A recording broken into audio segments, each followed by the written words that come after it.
We are live in Orlando at the APA convention, and look who it is. One of the best known, best loved, most famous psychologists living and of all time, Dr. Philip Zimbardo, everybody. Wow. This is big news for us, man. This is huge. Well, welcome. Thanks for being here. I'm glad to be here. Now, you are getting a couple of awards this year. What awards are you getting? I'm getting the American Psychological Foundation Gold Medal Lifetime Achievement for contributions to science. You're like the Michael Phelps of psychology.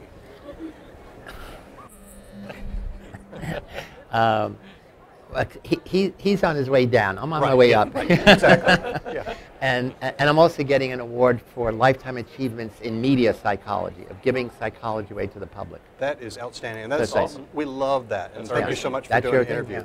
And one of the things I know you've been interested in lately has been the whole idea of being a superhero. And if you go to our practice in Charlotte and you go down the halls, there's Superman, Wonder Woman, The Flash.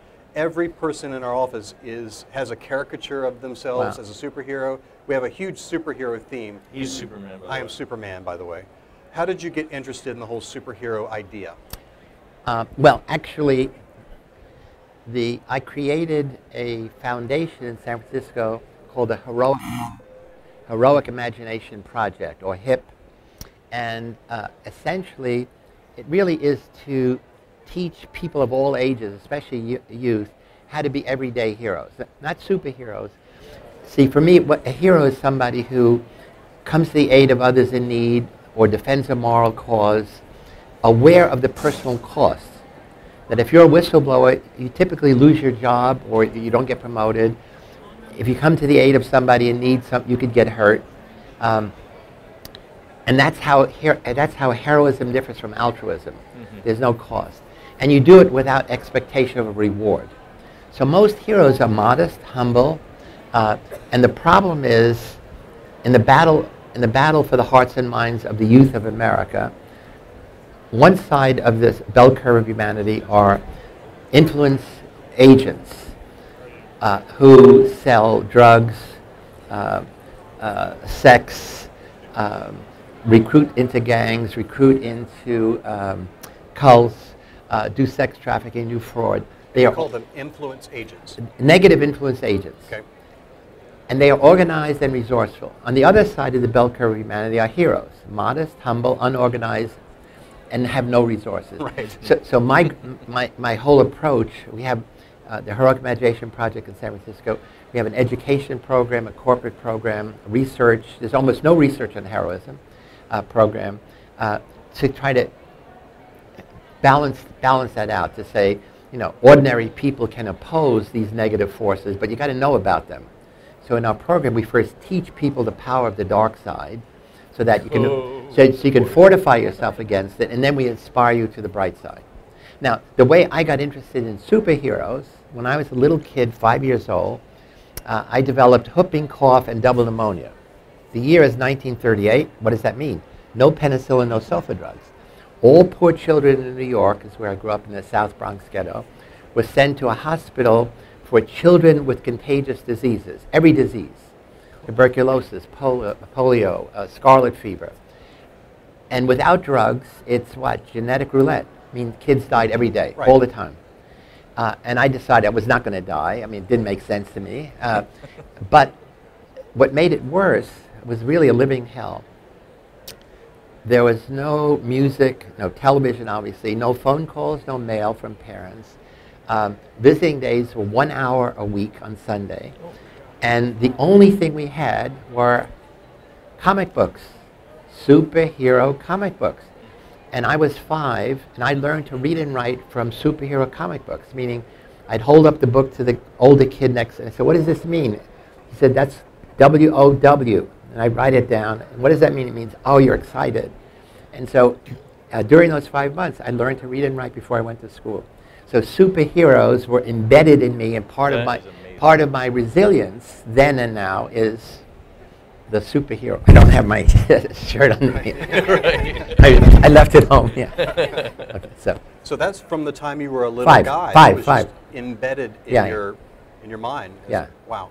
And you've carried that through your entire career. That whole idea of heroism and and resilience and strength? Well, not really, because in between that and now, I created evil in the laboratory, Right. okay, with the infamous Stanford prison Yeah, study. we sort of skipped over that part. No. So I was the evil scientist in the basement, creating, stirring up evil shit,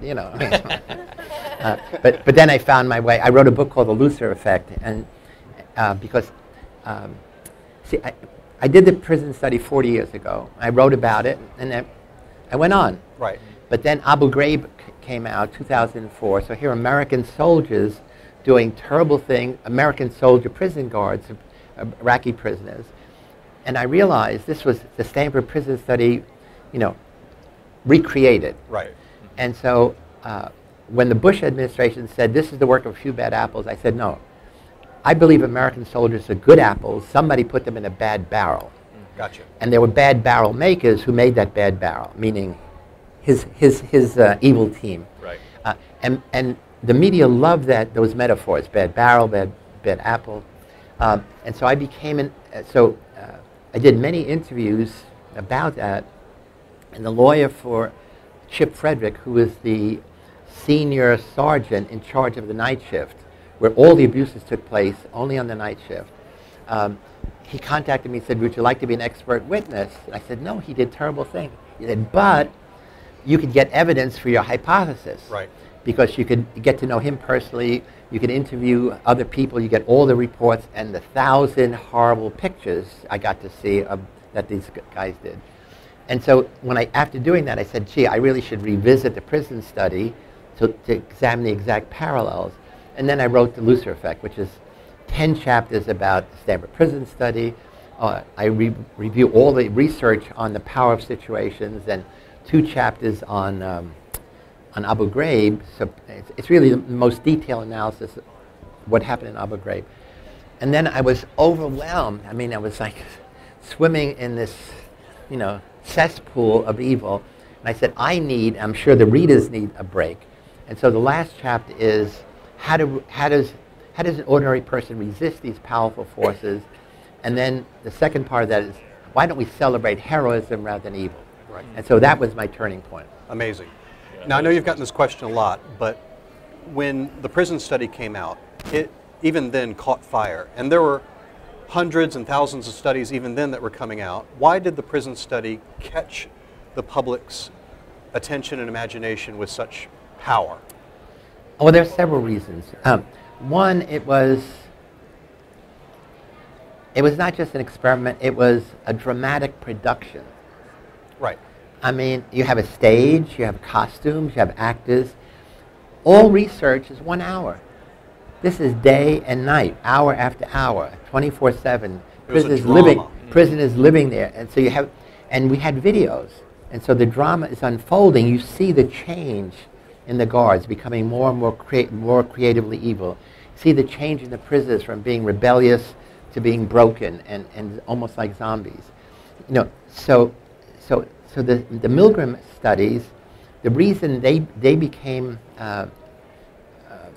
popular, infamous, was only because of his video, you see?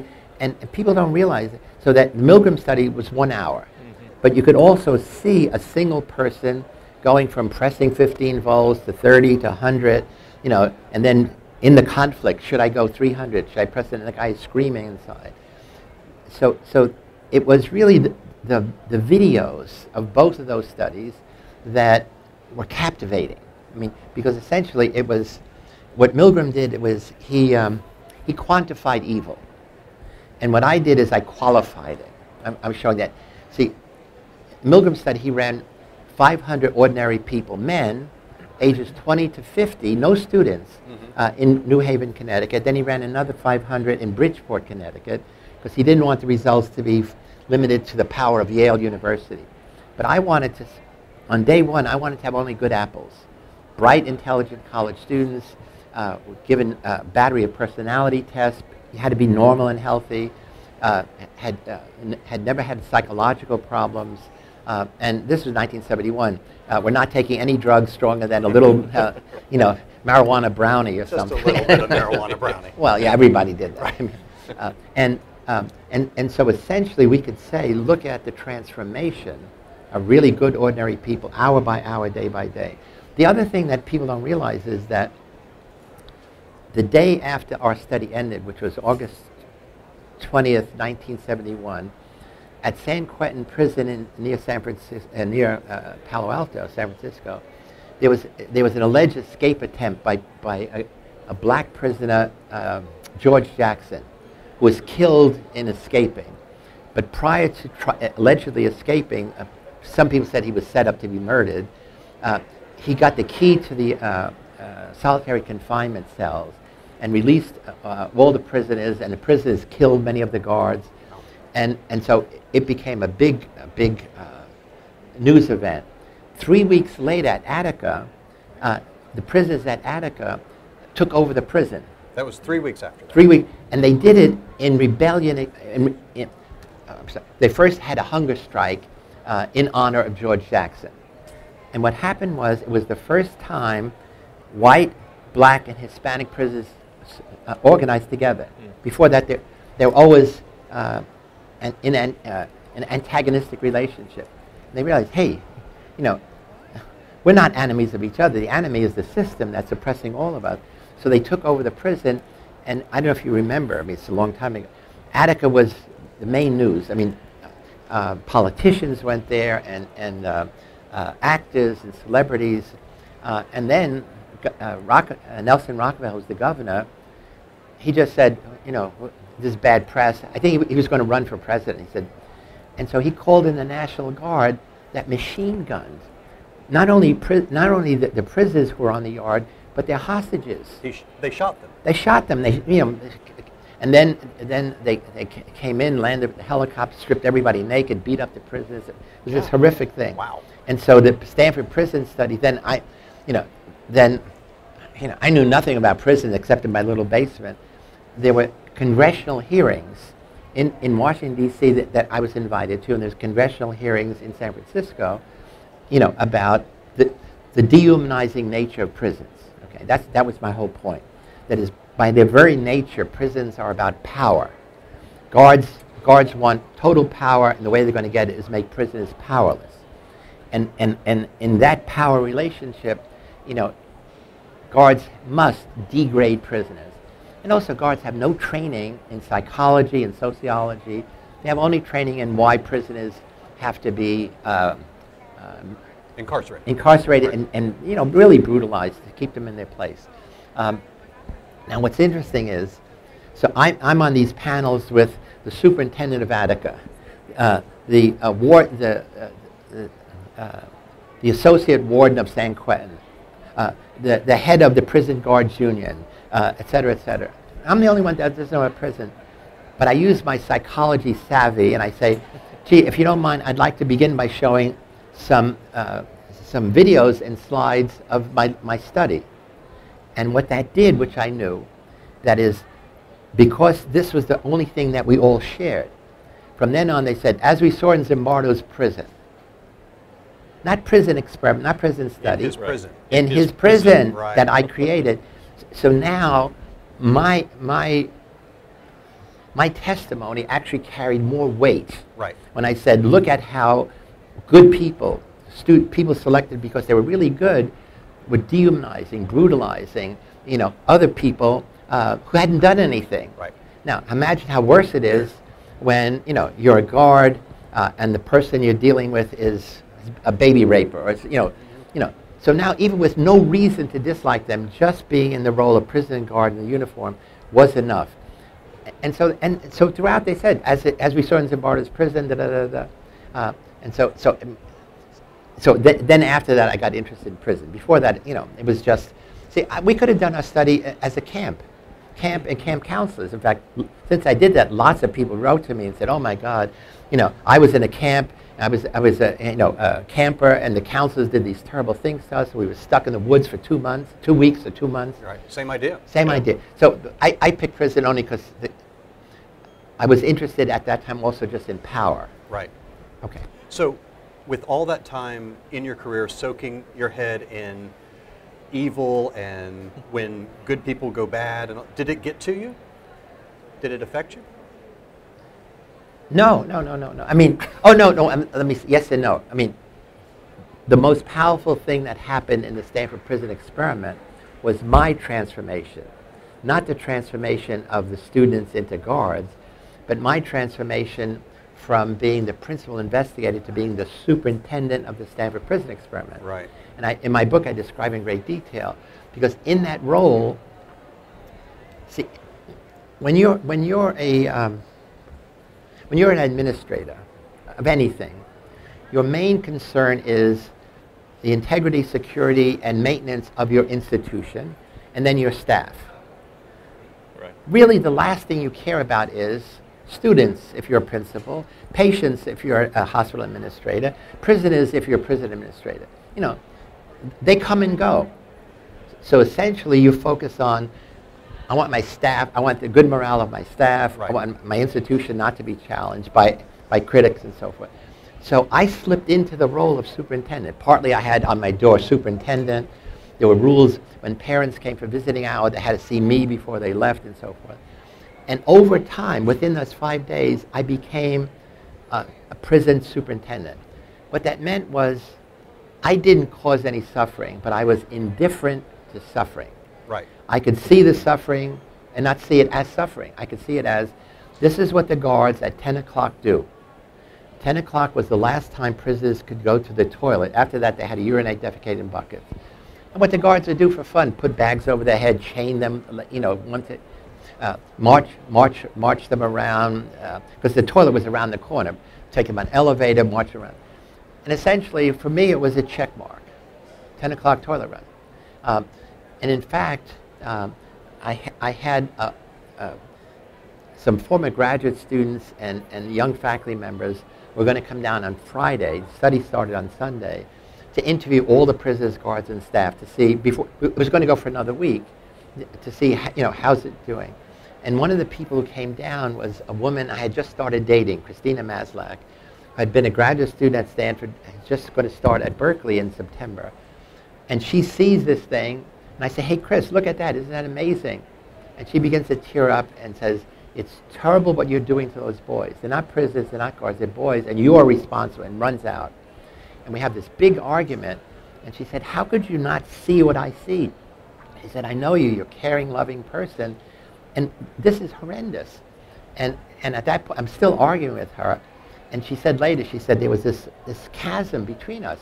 You know, we were dating, even thinking, gee, if everything goes right, we could get married eventually. And she said, if this is the real you, I don't want to have anything to do with you, because I don't understand how you could see what I see and see it so different. And be indifferent, being indifferent means you allow it. Mm-hmm.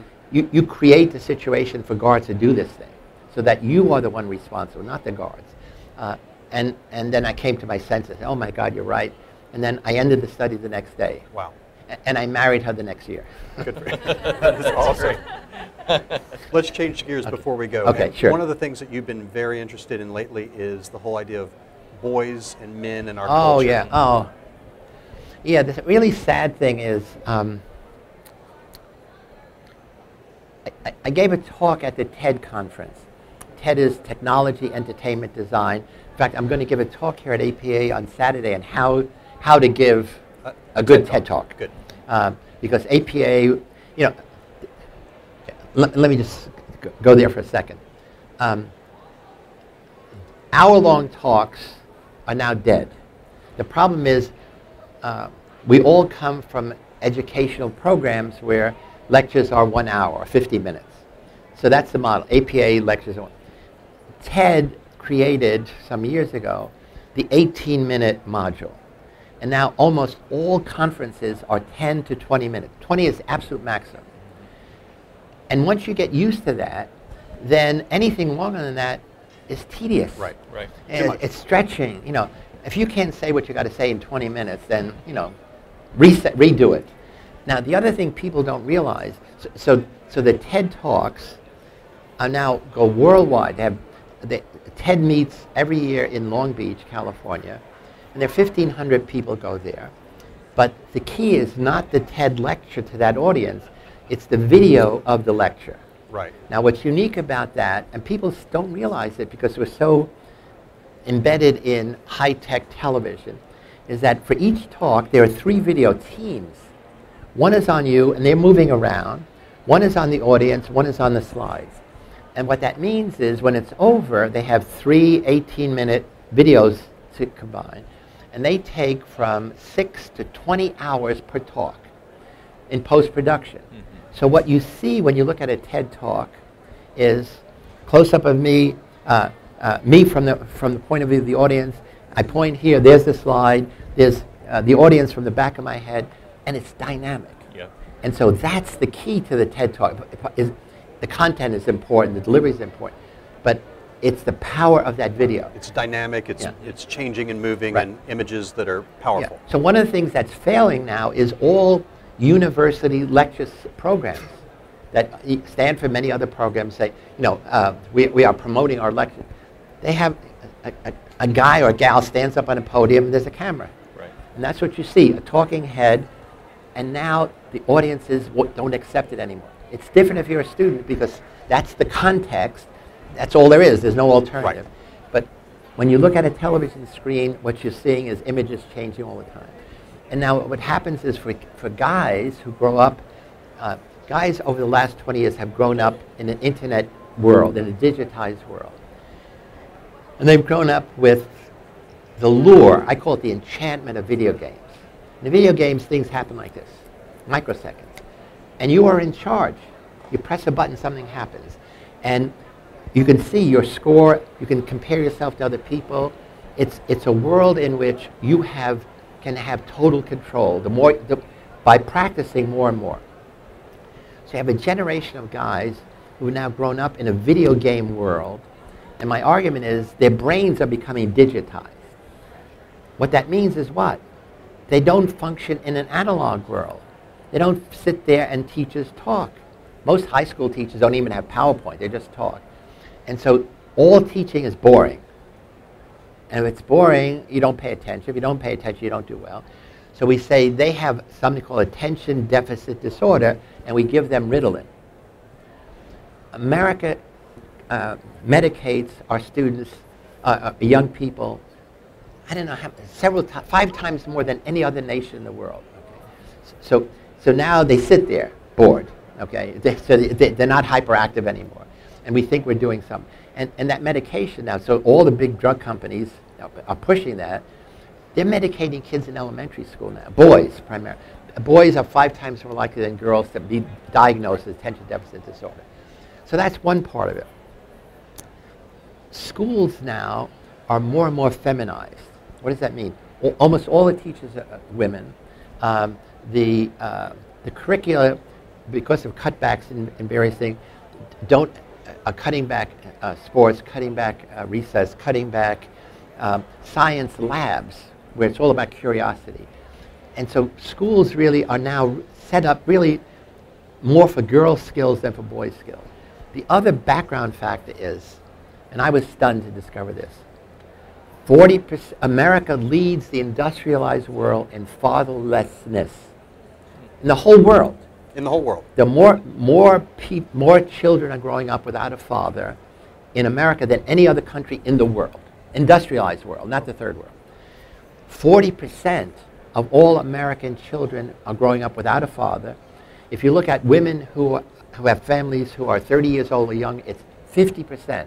So 1 out of every 2 children growing up with a mother who's 30 or younger, separated, divorced, have no father. Now, everybody needs a father. Girls need fathers, boys need fathers, but boys need father more, because what mothers do is they give unconditional love. They say, I love you no matter what. If you succeed or not, my love is unconditional. And that's what's wonderful about mothers. Fathers say, screw that. You got to perform. Right. Get back in. Right. I don't want to hear the tears. Knock it off. What's wrong? Right. What's wrong? Yeah. Shape up, ship out. Whatever. Right. So essentially it's saying, my love is conditional. And so fathers motivate boys to succeed.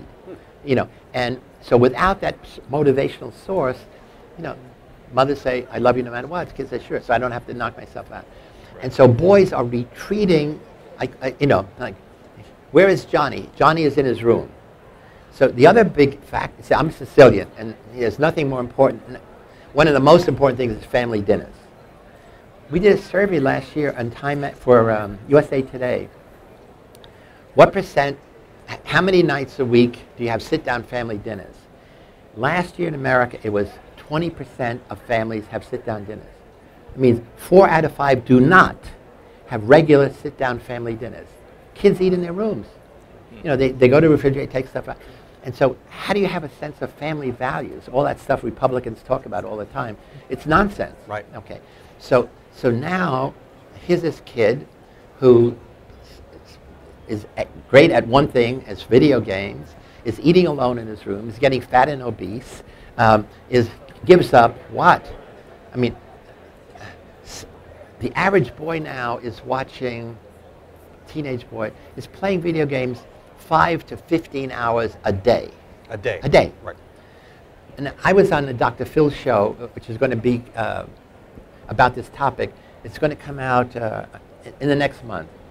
And we had a mother there with her son, and she's in tears.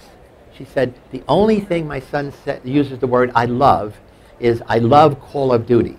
He doesn't say it to me. And the kid doesn't have the sensibility on national television to say, oh my, I really love. So he's sitting there.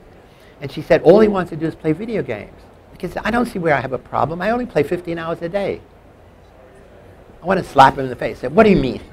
Only 50. Yeah, really, because he must have friends who play more. And because he plays 15 hours a day, he's lost his job. He's usually late for school because he doesn't sleep. He's doing poorly in school. Again, no father. And she's in tears. And she said, oh, last year, you know, when I had a better job, I could pay for him to be in something called select baseball. You have to, you know, you pay for uniforms and stuff. And so I can't do that. You know, he could get a job, paid himself. So she's blaming us. So the whole point of the thing was that once you get embedded in this world, you lose track of time. So the key is families have to have everybody keep a time chart. How many hours a day do you study? How many hours a day are you with your friends? How many hours a day do you have a hobby? How many hours a day do you play sports? How many hours a day do you play video games? And then the secret thing that nobody's talking about, how many hours a day do you watch online free pornography? Okay. So this is the big thing that has to surface. That for the first time in human history, any person of any age presses a button and you have 24 hours of endless categories of pornography, free. It's never been that way. I mean, we old guys, we used to get excited by National Geographic. You see a native breast here, you know, airbrush Playboy. And now so the porn industry is $100 billion profit, and America is the biggest producer of porn. No doubt. Yeah. The video game industry is $68 billion. And so what I'm arguing is there's a new kind of addiction, and I call it arousal addiction. See, for regular drug addiction, you want more of the same. Arousal addiction, you want more different, because you habituate to same. So the video game companies, every few months, they're putting out a new game, improving the game. They're now going to be in 3D. Eventually, they'll have your head on the Right. character, your picture. And the pornography industry is the same thing. I mean, every day they have new categories, new kinds of,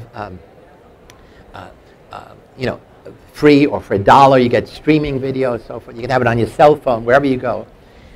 And what's wrong with video games? What's wrong with pornography? Nothing except in excess and in social isolation. So when you're doing this, you're not talking to anybody. And also, obviously, the video with the porn, there's always also the guilt you have to deal with. So that's my concern. It's excess social isolation. So boys are not, so that they're doing poorly in school. The last thing, see what I'm saying is it's a systemic problem. It's not a problem with some kids. Gals are on the rise. So now, a problem, guys would always say, well, at least they're the girls. So guys have lost their male privilege because girls are succeeding. They're excelling better than ever. Last year, women got more degrees from BAs through PhD, MD, law degrees than ever before. In psychology, it's like 70 to 80% females to males. It should have happened when I was a student. You know. So they're really excelling. And now even in athletics. So the top women are better than the average men. So now, and especially if you're playing video games, you're not going to keep in shape. So we're saying, so guys are failing in school because they're spending so much time on video games, even when they're young. They don't learn basic social skills. They don't learn how to carry on a conversation. And the way you learn basic social skills is the way you learn your native language. You see people doing it, so that's why you got to have family meals. You practice it, people correct you, and then you learn, how much eye contact you make, how much is too much. You nod to say, I'm paying attention. You ask a question, gee, tell me more about that. They're not learning that. So in fact, in the book I did, so we wrote a book, an e-book called The Demise of Guys. It's $2.99. Everybody could afford it. It's a short book. And it has a whole, we surveyed 20,000 people for this book. We had all the surveys and video interviews that we've did. And my co-author is a woman named Nikita Duncan, 25-year-old, attractive psychologist, artist. And she's looking for a date, and she goes on Match.com, and she sees some guy, seems good. She says, hey, we ought to meet, because we'll have a lot in common. What's your phone number? And he writes back, and he said, I'm sorry, I don't chat, I only text. If you want to chat, it's a deal breaker. What does that mean? It means I don't talk. Well, you're going to sit there with your date and you say, hey, how are you? You really look good. Yeah, thank you very much. I appreciate that. Coming from you is real compliment. It's like, it's not understandable that, but I'm saying that here's a whole new world of guys. And then the last thing is, guys now are misfit sexually, because if you grow up watching porn, you think this is what women want, and women do not want, the average woman does not want it. And they're unaware of that this is all an edited thing. The other thing for guys is that, in pornography there's no romance, there's no talking, most of it's silent, no talking, no negotiation of boundaries. What is it acceptable, what's not acceptable, and it's purely, mechanical function.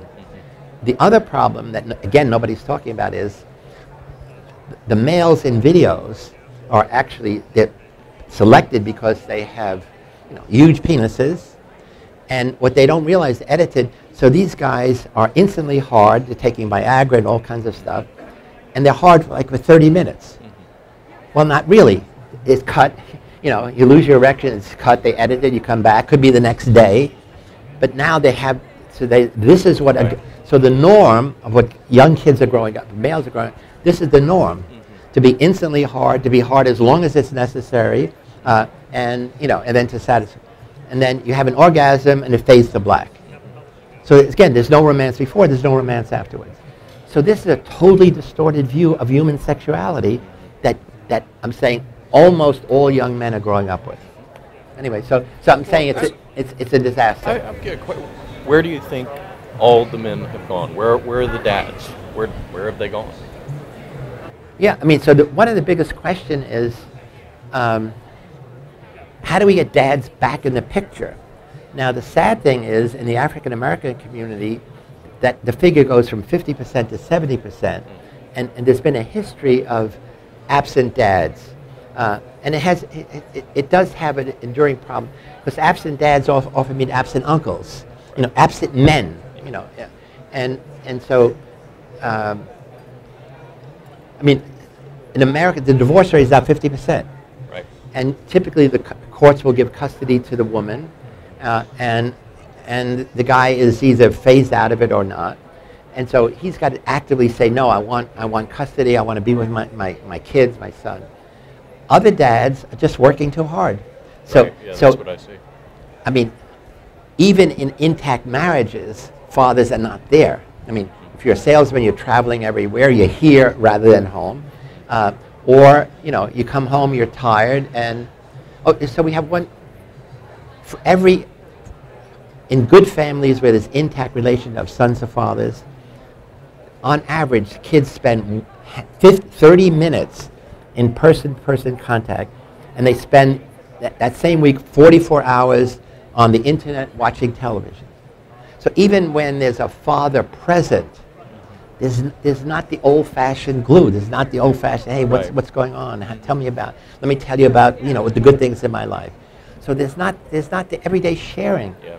So I'm saying, for all the good that the internet is doing for us in so many ways with our cell phones and everything, it's really undercutting basic social relationship. So people say, I got 827 friends on Facebook. I say, okay, tell me which of those people you could call right now and say, that's right. Hey, you know, I'm in a disaster mode. Could you come here? Or could you send me $1,000? I'm gonna, I can't pay the rent. The answer is very few. So people think, you know, connections are friends, and they're not. Right. And again, you know, so when you play these video games, you could be playing games with people all over the world, but there's no one sitting next to you in your room to say, hey, let's go out and play. You know, I'm Right. tired. Let's take a walk in the woods. So again, it's even losing connection with nature. You know, no matter how beautiful your room is, you know, you're not walking in the grass, and it's not the trees, and not seeing the animals and stuff. Last question, and then we're going to go. This is fascinating stuff. We could talk all day. This is amazing. But in a sense, what you're describing, kind of like it is what it is, meaning this issue with video games and porn and all these arousal It's going to get more worse. It's going to get worse. Right. And Yeah, so, that's- do we like just getting worse. lament that? No, no, no, Or no. do we say there are things that we can do, Got to do. No. as individuals, families, societies that can make this better? I mean, one of the problems is not just for guys. One of the problems is for girls. Where are you going to get a mate? Where are you going to get a guy you can talk to, you can relate to, you know, have romance to, who knows how to dance, you know, I mean, even those things. And so that's a concern, is that, you know, we're concerned about, you know, our education system failing. We keep saying that's why we have to ship jobs overseas. The STEM education is not good enough. I'm saying our nation is failing guys, especially in all these dimensions, academically and socially.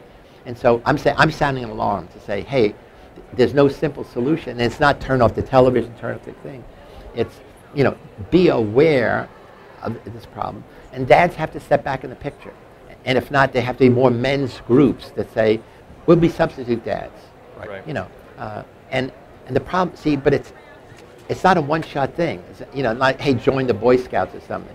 I'm saying video games and porn are now, I call it enchanting. I mean, it's like it's like a seduction into this Right. thing. And once you're in that world, you don't give a shit about anything else, you know. And the more you're in that world, the more egocentric you become, the more isolated, and you're never going to be an everyday hero. Yeah. Tell us the name of the book again, the ebook. The Demise of Guys. Demise means of down. guys. The Demise of Guys. And it goes against the rise of gals. So that's the X factor. Guys are going down, girls are going up. The Demise of Guys. It's an ebook. It is fantastic. We could talk all day. But we got a the convention to greatest go to. Psychologist Yeah. ever, a living legend. Everybody, it's Dr. Phil Zimbardo. Let's hear it for him. Yay. We are live in Orlando at APA. Thanks so much. We'll be here all week.